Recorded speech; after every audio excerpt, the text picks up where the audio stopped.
Good morning students. Good morning sir. Okay, ఈ రోజు మనం చెప్పుకోబోతున్నటువంటి టాపిక్ ఒకసారి అబ్జర్వ్ చేయండి పిల్లలు. Cash book.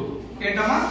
Cash book. గుర్తుంచుకోండి పిల్లలు, మనము ఈ క్యాష్ బుక్ అనేటువంటి ఈ టాపిక్ ఒకసారి మనం అబ్జర్వ్ చేస్తే, ఈ క్యాష్ బుక్ అనేది మన సబ్సిడరీ బుక్స్ లో ఒక బుక్ గా మనం ట్రీట్ చేయొచ్చు. అంటే మనకి సబ్సిడరీ బుక్స్ ఎన్ని ఉన్నాయి? 8 ఉన్నాయి. ఆ 8 లో క్యాష్ బుక్ అనేటువంటిది వన్ ఆఫ్ ది బుక్ అన్నమాట. మరి అలాంటప్పుడు దీన్ని క్యాష్ బుక్ అనొచ్చు. మరి దీని యొక్క నేచర్ ఒక్కసారి అబ్జర్వ్ చేస్తే, ఇది క్యాష్ బుక్ నేచర్ అని అబ్జర్వ్ చేస్తే దీని నేచర్ ఎలా ఉంటుంది అంటే క్యాష్ అకౌంట్. క్యాష్ అకౌంట్ దీని నేచర్ అనేటువంటిది కనిపిస్తుంది. అంటే ఏంటి? డెబిట్లు క్రెడిట్లు ఉంటూ క్యాష్ బుక్ అనేటువంటిది క్యాష్ అకౌంట్ లాగా ట్రీట్ అవుతుంది.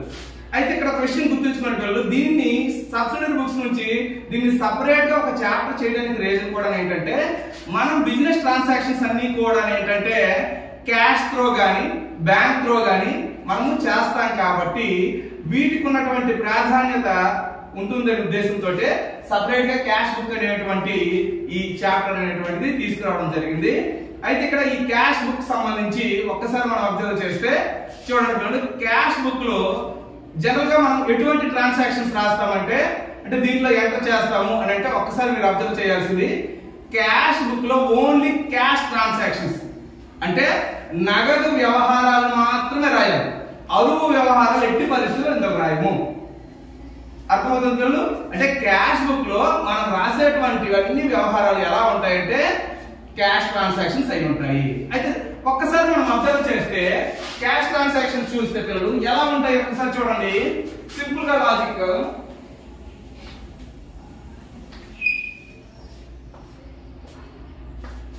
ఈ క్యాష్ ట్రాన్సాక్షన్స్ రెండు రకాలుగా ఉంటాయి పిల్లలు. ఒకటోది వచ్చేసి ఏంటంటే cash receipts, second one cash payments.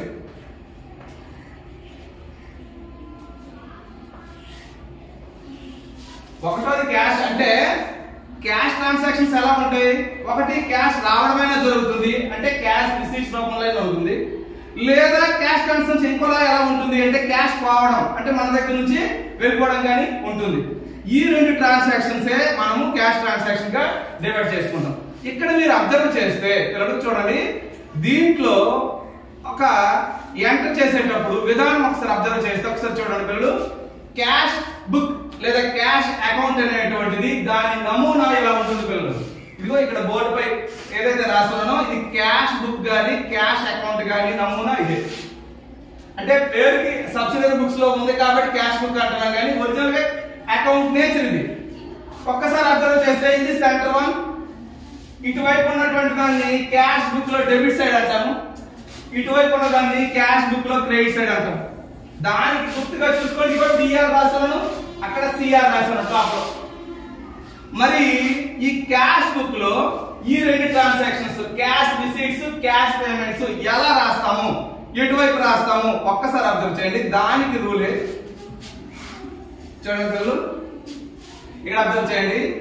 Cash book లో డెబిట్ సైడ్ అంటే ఇటువైపు పిల్లలు, ఇటువైపు రాసే వ్యవహారాలన్నీ ఎలాంటివి అంటే చూడండి, డెబిట్ సైడ్ రాసేవి రిసీట్స్ అంటే క్యాష్ రిసీట్స్, మనకి నగదు రూపంలో వసూలైనటువంటివి డబ్బులు ఎప్పుడైనా వస్తే మనం ఎటువైపు రాయాలి? క్యాష్ బుక్ లో డెబిట్ సైడ్ రాయాలి. ఇది ఒక్కటి మీరు గుర్తుంచుకోవాలి. దీంతో పాటు ఇంకో గుర్తుంచుకోవాల్సిందల్లా ఏంటంటే, ఒకవేళ మన దగ్గర నుంచి క్యాష్ ఏ రూపంలో పోతే క్రెడిట్ సైడ్ ఎటువైపు రాయాలి? ఏంటి?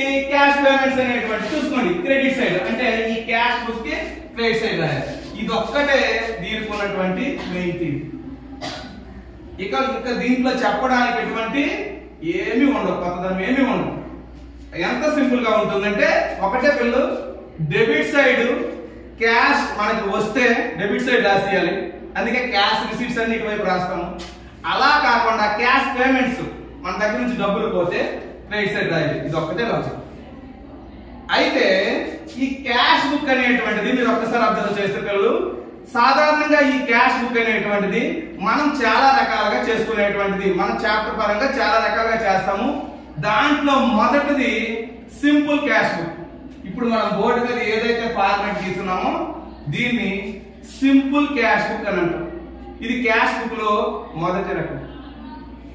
మరి క్యాష్ బుక్ లో రెండో రకం చెప్తాను చూడండి పిల్లలు, దాన్ని డబుల్ కాలం క్యాష్ బుక్ అంటాం.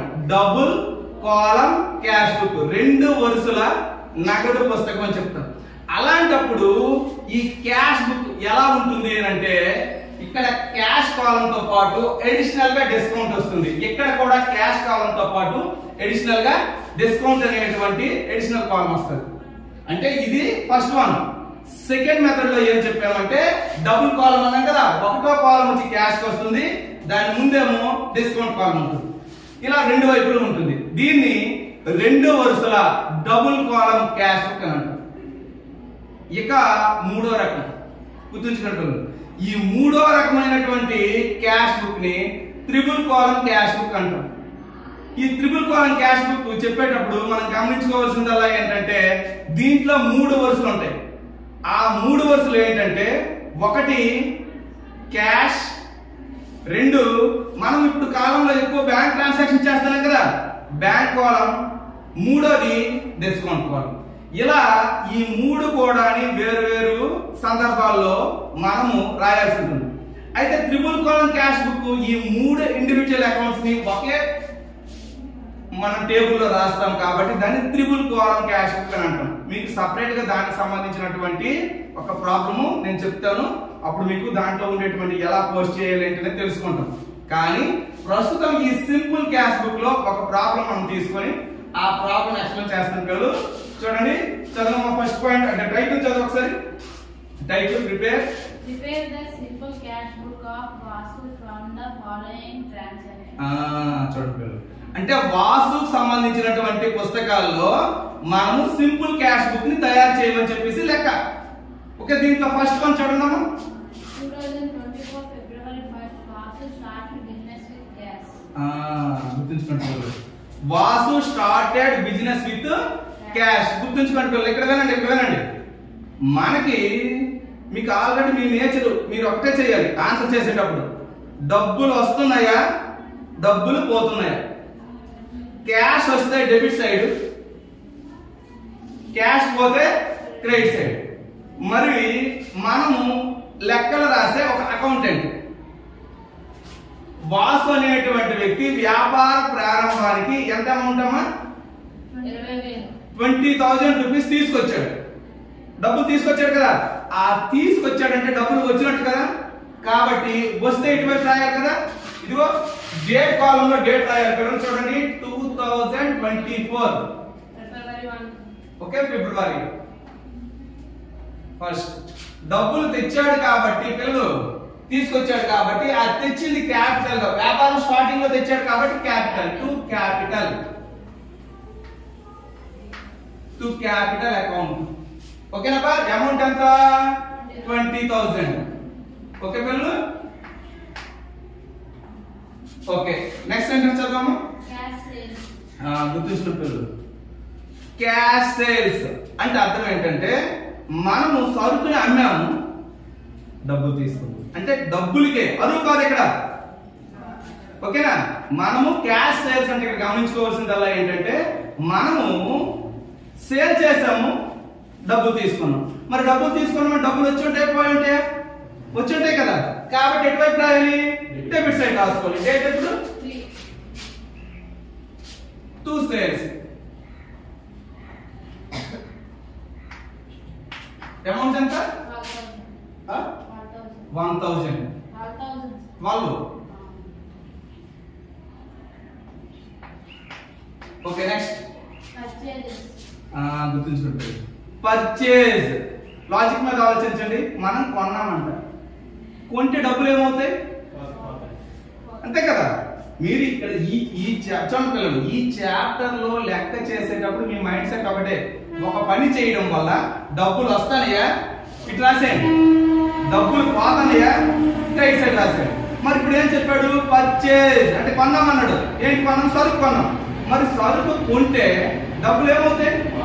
కాబట్టి ఇక్కడ రాసుకోవాలి కదా.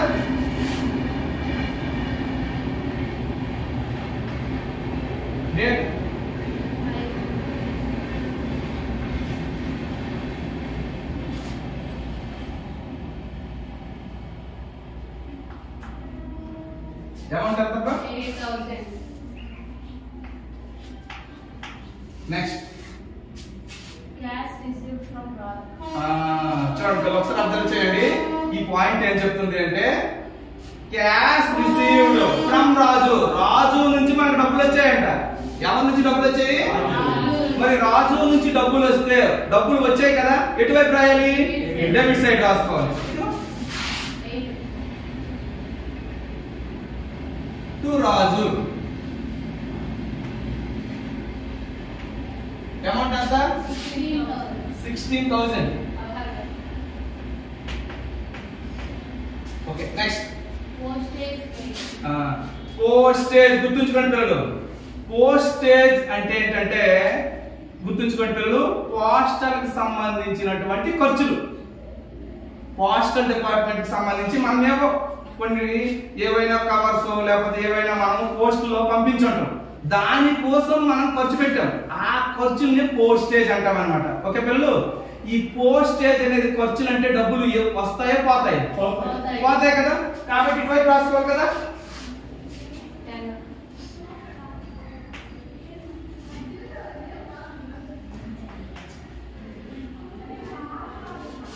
Amount 1000. Next Cash paid to Satyam. చూడండి పిల్లలు, క్యాష్ పెయిడ్ అంటే క్యాష్ ఇచ్చాం అంటే డబ్బులు ఏమవుతాయి? ఎవరికి ఇచ్చాము? సత్యంకి. కాబట్టి డబ్బులు పోతే క్రెడిట్ వైపు రాయాలి కదా. ఓకే, బై సత్యం. ఓకేనా, బై సత్యం అని రాశాను కదమ్మా. ఎంత? 6,000. Next Purchased goods from Hari. Purchased goods from Hari. Hari నుంచి కొన్నామంట. ఇక్కడ డబ్బులు ఇవ్వలే. డబ్బులు ఇవ్వకపోతే బుక్కులు రాస్తామా? ఈ బుక్ పేరేంటి? Cash book. డబ్బులు ఇవ్వడం గానీ డబ్బులు తీసుకోవడం గానీ క్యాష్ ట్రాన్సాక్షన్స్ అయితే మాత్రమే రాయాలి. అలా క్యాష్ ట్రాన్సాక్షన్ కాకపోతే రాయము, వదిలేయాలి. Next Received interest. రిసీవ్డ్ వచ్చింది. ఇంట్రెస్ట్ ఏటొచ్చింది? ఇంట్రెస్ట్ వచ్చింది. ఇంట్రెస్ట్ అనే పేరుతో ఏమొచ్చి ఉంటుంది? Cash. మరి వచ్చాయి కదా. మరి వస్తే ఎటువైపు రాయాలి? డెబిట్ సైడ్ రాసుకోవాలి.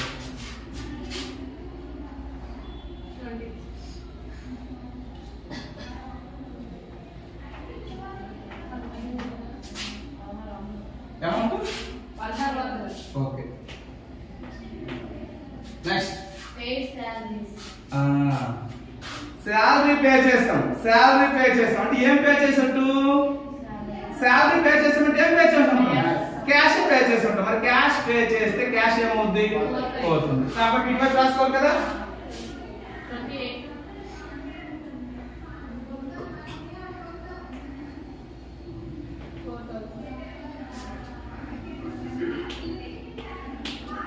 నెక్స్ట్ ఓకే పిల్లలు, ఓకే చిన్న ప్రాబ్లమ్ చూడండి. వన్స్ మనకి ఇచ్చిన ప్రాబ్లం లో డేటా అంతా కూడా ఈ అకౌంట్ లో లేదా ఈ క్యాష్ బుక్ లో మనం పోస్ట్ చేసేస్తే నెక్స్ట్ ఇమీడియట్ గా మనం చేయాల్సినటువంటి చెప్తాను, నీట్ గా అబ్జర్వ్ చేయండి. మనం లెడ్జర్ అకౌంట్ లో బ్యాలెన్స్ తీర్చేవాళ్ళం గుర్తుంది కదా, సేమ్ ప్రొసీజర్ ఇక్కడ అప్లై అవుతుంది. ఎలా అంటే ఒక్కసారి చూడండి పిల్లలు, ఈ రెండు వైపుల్లో ఎటువైపు ఎక్కువ ఉందో అటువైపు టోటల్ చేయాలి. ఓకేనా, ఈ రెండు వైపుల్లో ఎటువైపు ఎక్కువ ఉందో అటువైపు టోటల్ చేయాలి. ఓకేనా, ఒక్కసారి నేను టోటల్ చేయండి, ఒకసారి ట్రై చేయండి. 32 కదా, 42, 48, 49,600. ఓకేనా,